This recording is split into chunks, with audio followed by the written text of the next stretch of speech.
sheekadan waxay igu dhacday xilli aan jiray 9 sano. Xilligaas waxaan ahaa arday dugsiga dhexe ah. Haweenada ka mid ah waxaan jiifay qolkayga oo ahaa qol gooni ah. Haweennimadkii xilli ahayd 6 saac haweenimo ayaan waxaan dareemay cod fuuri ah. Mana garan karin meesha ay ka imaanaysay meel kale, laakiin markaan waxaan hubaa in ay ka imaanaysay meel yar oo mukeef ah. Markaa wixii ka dambeysay aad iyo aad baan u baqay oo waxaan aaday dhankii qolka aabahay ayaan u sheegay. Si dhaqso leh ayuu asagana u soo cararay oo meesha ayuu fiiriyay oo waxaa la keenay nin farsamayaqaan ah. Intuu ninka shaqada watay ayaan waxaan fiirinayay saqafka yar oo meesha ku daboolnaa.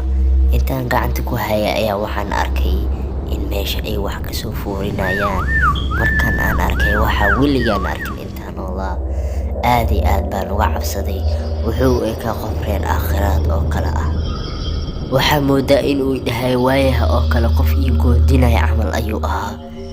Aad iyo aad baan ula yaabay oo cabaar ayaan fiirinayay. Markaan waxaan u yeeray aabahay oo sii jeeday nin farsamayaqaan oo agtiisa taagnaa. Si dhaqso leh ayaan ugu wacay, laakiin ninkii wuu i maqli waayay. Cabaar ayaan wacayay, aniga ay xataa codkayga waa u gaabnaa baqdin darteeda. Si oo dhaqso leh u soo jeesto kadibna waxaan u dhiibay warqad yar oo kor ka soo dhacday.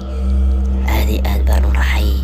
Ninkii ayaa wax uu akhriyay warqadda, kadibna waxaa ku qornaa sida tan: waan idin dili doonaa. Aabahay ayaa wax uu fiiriyay, asaga ayaa akhrinayay. Kadibna markuu arkay wuxuu dhaqso leh u wacay booliiska si ay u yimaadaan guriga.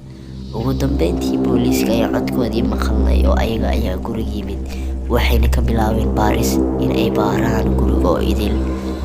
Kadibna anigana waxaan Ilaah ka baryay inay waxa noqdaan wax iska caadi ah. Ugu dambeyntii waxaa la soo bixiyay ninkii waayahan oo dhan oo ku gambanayay guri qaybta sare. Kadibna sidii ayay ku dhamaatay sheekada.